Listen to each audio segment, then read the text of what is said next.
உங்கள் MS சித்தா சிகிச்சை மையம். காலையில் சாப்பாடு வந்து அரசன் மாதிரி சாப்பிடணுன்றதையே நிறைய படிச்சிருக்கோம். சிம்பிளாக சாப்பிடுங்கன்னு சொல்கிறீங்க, அது முரணா இல்லை? எனர்ஜி கூடியது. இப்போ நீங்கள் காலையில் இயற்கை உணவு, வேக வைக்காத உணவுகள் எடுத்துக்குன்னு சொல்கிறோம்னா அதில் எவ்வளோ சத்து இருக்குது? இப்போ அரசனா குவான்டிட்டிலேயோ ஒரு பொருள்லையோ கிடையாது. இது நிறைய பேர் சொல்கிறாங்க கண்டிப்பாக வந்து நடக்கிறது நம்மளோட இயல்பாச்சு. இது எப்படி ஒர்க் அவுட்டாக மாறிச்சுன்னு நான் கேட்குறேன். இப்போ ஒருத்தர் ஒரு ஐடி ஃபீல்டில் இருக்கிறவங்க என்ன பண்ணுறாங்க, நைட்டு 11 மணிக்கு 12 மணிக்கு வந்து சாப்பிட்டு படுக்கிறாங்க. காலையில் ஒரு 10 மணிக்கு 11 மணிக்கு எழுந்திரிச்சு டியூட்டி போகிறாங்க. அப்படி இருக்கும்பொழுது அவங்க எங்கே நடக்கிறாங்க? இயக்கம் இல்லாத பொருள் வந்து பார்த்தீங்கன்னா உங்களுக்கு டேமேஜ் ஆகிடும். 40 வயசுக்கு மேலே எனக்கு வந்து முட்டி தேய்மானம் வராமல் இருக்கிறதுக்கு நான் என்ன மாதிரியான உணவுகளை எடுத்துக்கணும்? ஏதாவது ஒரு சப்ளிமெண்ட்டாவோ இல்லை ஏதாவது ஒரு மருந்தாவோ ஏதாவது எனக்கு உங்களால் கொடுக்க முடியுமா? இயற்கையான கால்சியம்லாம் வந்து பார்த்திங்கன்னா பிரண்டையிலிருந்து கிடைக்குது. அந்த மாதிரி பிரண்டை மாத்திரை, இந்த மாதிரி வந்து கால்சியம் சத்து உள்ளது அவங்களுக்கு வந்து முட்டி தேய்மானத்தை சரி பண்ணலாம். காலையில் சாப்பாடு வந்து அரசன் மாதிரி சாப்பிடணுன்றதையே நிறைய படிச்சிருக்கோம். அதாவது தமிழ் முறையிலையும் அதுதான் இருக்குன்ற மாதிரி சொல்கிறாங்க. சித்தர்களும் அதான் சொல்கிறதா நிறைய கேள்விப்பட்டிருக்கேன். நான் பார்க்கல, பட் கேள்விப்பட்டிருக்கேன். அப்படி இருக்கிறப்ப நீங்கள் சிம்பிளாக சாப்பிடுங்கன்னு சொல்கிறீங்க, அது முரணா இல்லை? எனர்ஜி கூடியது. அதாவது சிம்பிளானா உங்களுக்கு வந்து அதில் வந்து பார்த்தீங்கன்னா சத்து நிறைந்த உணவு. இப்போ நீங்கள் காலையில் இயற்கை உணவு, வேக வைக்காத உணவுகள் எடுத்துக்குன்னு சொல்கிறோம்னா அதில் எவ்வளோ சத்து இருக்குது? இப்போ அரசனா குவான்டிட்டிலேயோ ஒரு பொருள்லையோ கிடையாது. இப்போ ஒரு சத்து நிறைந்த பொருள் இருக்குது. இப்போ காலையில் எழுந்திரிச்சா கேழ்வரகு களி சாப்பிட்லாம். அது சூடாக களி செஞ்சு அதுக்கு ஒரு துவையலோ அல்லது ஒரு குழம்புன்னு சொல்லுவாங்க. இப்போ ஏதாவது ஒரு குழம்பு வச்சு சாப்பிடும்போது ரொம்ப அருமையாக இருக்கும். இன்னைக்கு காலையில் கூட அதான் நான் சாப்பிட்டேன். இன்னொன்று நீங்கள் சொன்னீங்க, தினமும் நம்ம நடக்கணும் அப்படின்னு சொன்னீங்க. இப்போது ஒரு விலங்குன்னா அது ஓடும், நம்ம நடக்கிறது தான் நம்மளோட இயல்பு எப்படி வந்து உடற்பயிற்சியாக ஆக முடியும்? இப்போது நீங்கள் காலையில் எழுந்திரிச்சோன்னா ஒரு மணி நேரம் முழு உடம்புக்கும் நீங்கள் வந்து உடற்பயிற்சி கொடுக்கணுன்னா அதில் ஒரு அர்த்தம் இருக்குது. இது நிறைய பேர் சொல்கிறாங்க கண்டிப்பாக வந்து நடக்கிறது நம்மளோட இயல்பாச்சு. இது எப்படி ஒர்க் அவுட்டாக மாறிச்சுன்னு நான் கேட்குறேன். இல்லை, இப்போ வந்து அது எப்படி எனக்கு ஹெல்ப் பண்ணணும்னு கேட்குறேன். இதை வந்து நீங்கள் வந்து சிட்டியில், அதாவது டவுனில், சென்னையில் இருந்துக்கிட்டு வந்து நடக்கிறது இயல்புங்கிறீங்க. இப்போ உங்கள் சென்னையில் இருக்கிறவங்க எவ்வளோ பேர் நடக்கிறாங்க? எல்லாரும் நடக்கிறாங்க? யாரும் நடக்கலை. இப்போ ஒருத்தர் ஒரு ஐடி ஃபீல்டில் இருக்கிறவங்க என்ன பண்ணுறாங்க, நைட்டு 11 மணிக்கு 12 மணிக்கு வந்து படுக்கிறாங்க, சாப்பிட்டு படுக்கிறாங்க. காலையில் ஒரு 10 மணிக்கு 11 மணிக்கு எழுந்திரிச்சு டியூட்டி போகிறாங்க. இப்போல்லாம் போகிறதில்ல, வீட்லேயே ஒர்க் பண்ணுறாங்க. அப்படி இருக்கும்பொழுது அவங்க எங்கே நடக்கிறாங்க? அவங்க நடக்கிறதே கிடையாது. அப்போ உங்களுக்கு இயக்கம் இல்லாத பொருள் வந்து பார்த்திங்கன்னா உங்களுக்கு டேமேஜ் ஆகிடும். இப்போ வந்து நிறைய பேருக்கு கழுத்தில் பிரச்சனை வருது. அவங்களாம் கழுத்தை அசைவே இல்லாமல் வச்சுருக்கிறவங்களுக்கு இப்போ சிஸ்டம் பார்த்துக்கிட்டே இருக்கிறாங்கன்னா பல மணி நேரம் வந்து பார்த்திங்கன்னா ஒரு நாளைக்கு 10 மணி நேரம் சிஸ்டம் பார்த்துக்கிட்டே இருக்காங்கன்னா அவங்களுக்கு வந்து பார்த்திங்கன்னா செர்விக்கலில் பிரச்சனை வந்துடுது. அப்போ வந்து பார்த்திங்கன்னா இயக்கம் இருக்கணும். அதனால தான் வந்து பார்த்திங்கன்னா வாழ்க வளமுடன் வேதாத்திரி மகரிஷி ஐயா வந்து பார்த்திங்கன்னா உங்களுக்கு எளிமையான வந்து பார்த்திங்கன்னா ஃப்ளெக்சிபிலிட்டி பண்ணுறதுக்காக ஒவ்வொன்றும் கையை வந்து ரொட்டேட் பண்ணுறது, எல்போவில் ரொட்டேட் பண்ணுறது, ஷோல்டரை ரொட்டேட் பண்ணுறது, இது மாதிரி காலையில் எழுந்திரிச்ச உடனே செய்யக்கூடிய சில பயிற்சிகள்லாம் எளிமையாக எல்லாரும் வீட்டில் இருக்கிறவங்களாம் செய்கிற மாதிரி கூட தொகுத்து கொடுத்துருக்காங்க. ஆனால் அதையெல்லாம் கூட எல்லாரும் பண்ணுறாங்களா அப்படின்னா பண்ணுறது கிடையாது. இல்லை, குறைஞ்சபட்சம் நடக்கவாது செய்யும். அப்போ குறைஞ்சபட்சம் நீங்கள் நடக்கலாம். நீங்கள் பகல் முள்ள நடக்கிறது உங்கள் வேலையே நடையாக இருக்கும்போது நீங்கள் ஒரு வேலையை செஞ்சுக்கிட்டு உங்கள் மனதில் ஒரு கற்பனையை வச்சுக்கிட்டு நடக்கிறது எப்படி இருக்கும்? காலையில் எழுந்திரிச்சோடனே புத்துணர்ச்சியோட ஒரு ஃப்ரீ மைண்டோடு நடக்கிறது எப்படி இருக்கும்? சரிங்க. இன்னொன்று என்னென்னா, இப்போது அதிகமாக நடக்கிறது சொல்கிறாங்க, ஆனால் அதிகமாக நடக்கிறதுனால எலும்பு தேய்மானம் ஆகும்னு சொல்லிட்டு ஒரு சிலர் சொல்கிறாங்க. ஒரு 40 வயசுக்கு மேலே நீங்கள் நடக்கவே கூடாதுன்னு சொல்லிடுறாங்க சிலரெல்லாம். இல்லை, உங்களுக்கு வந்து முட்டி தேஞ்சிருச்சு, இதுக்கு மேலே நீங்கள் நடக்கக்கூடாது, நடந்துனா பெரிய பிரச்சனை ஆயிரும் அப்படின்லாம் சொல்கிறாங்க. அப்போது அவங்க வந்து உடற்பயிற்சி செய்ய முடியாதா?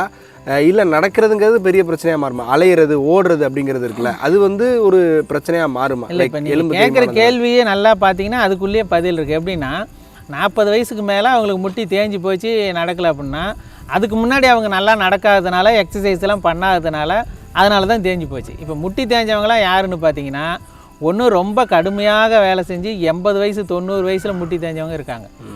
அவங்கெல்லாம் என்னன்னா கிராமத்தில் நிறைய வேலை பார்ப்பாங்க, நிறைய கடுமையாக உழைச்சிருப்பாங்க.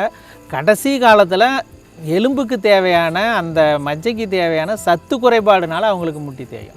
அது இயல்பு. அவங்க கூட சத்தான உணவுகளை எல்லாம் கொஞ்சம் எடுத்திருந்தாங்கன்னா வராது.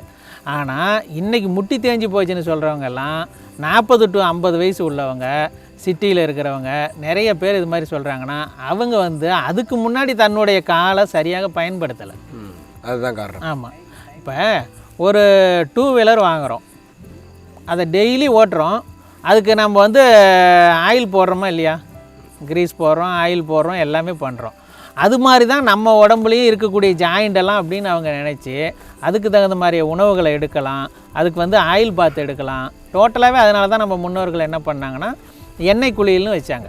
வாரத்துக்கு 2 நாள் எண்ணெய் குளியல் பண்ணுங்கள், முடியலன்னா வாரத்துக்கு 1 நாளாவது பண்ணுங்கள். இப்போ இருக்கிற காலகட்டத்தில் மாதத்துக்கு 1 நாளாவது உச்சி முதல் உள்ளங்கால் வரைக்கும் வந்து பார்த்திங்கன்னா எண்ணெய் தேய்ச்சி ஒரு 1 ஹவர் கழித்து மிதமான வெந்நீரில் குளித்து பாருங்கள்.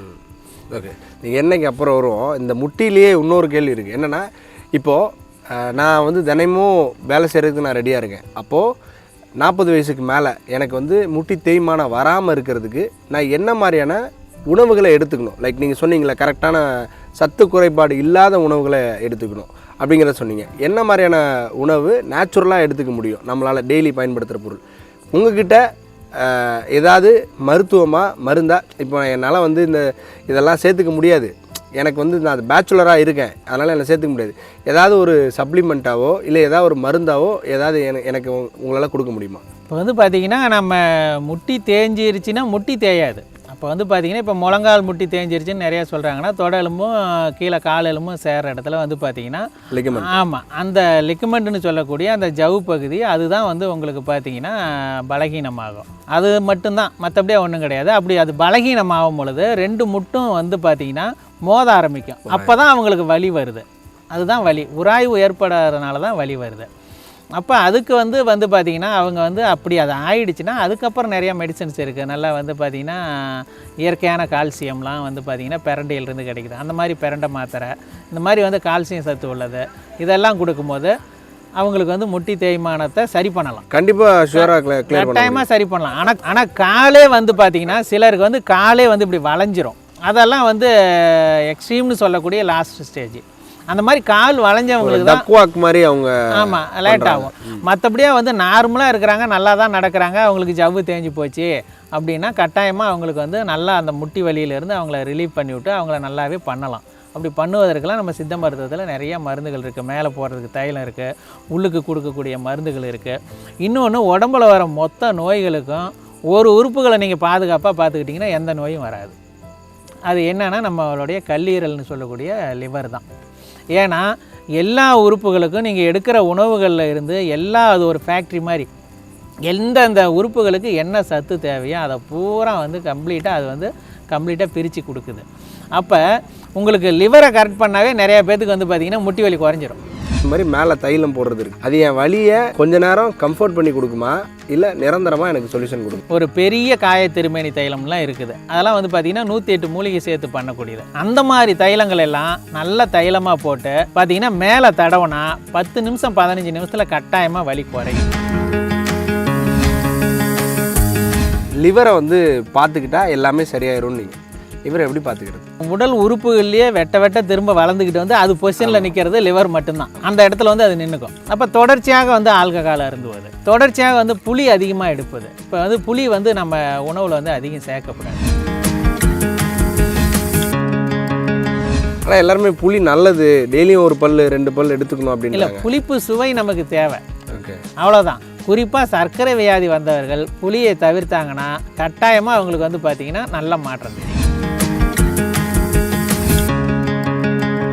லிவரை வந்து என்னென்ன உணவுகள் நம்ம வந்து அதுக்கு கொஞ்சம் ரிலாக்ஸ் கொடுக்கறதுக்கான உணவுகள் என்ன? லிவரை நீங்கள் பாதுகாப்பாக வச்சுக்கிட்டு இருந்தீங்கன்னாவே உங்களுக்கு கிட்னி ஃபெயிலியர் அவ்வளோ சீக்கிரம் வராது. நல்ல தூக்கம், இரவு நேரத்தில் தூங்கணும்.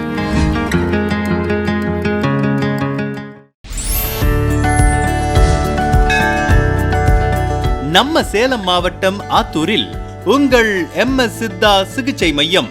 தண்டுவட பிரச்சனைகள், கழுத்து வலி, தோள்பட்டை வலி, முதுகு வலி, இடுப்பு வலி, சயாட்டிக்கா நரம்பு வலி, மூட்டு வலி, முழங்கால் வலி, குதிகால் வலி, முடக்குவாதம், சிறுநீரக கல், பித்தப்பை கல், தோல் நோய்கள், தைராய்டு, மூலம், ஆண்மை குறைவு மற்றும் அனைத்து நாட்பட்ட நோய்களுக்கும் MS சித்தா சிகிச்சை மையம். இடம் MS சித்தா சிகிச்சை மையம், அகத்தியர் தோட்டம், அரசு மேல்நிலைப்பள்ளி அருகில், கல்பகனூர், ஆத்தூர், சேலம் 636109. தொடர்புக்கு 9952831756. ஆன்மீகம், சித்த ரகசியங்கள், மருத்துவ குறிப்புகள் அனைத்தும் தெரிந்து கொள்ள சப்ஸ்கிரைப் செய்து கொள்ளுங்கள் MS சித்தா யூடியூப் சேனல்.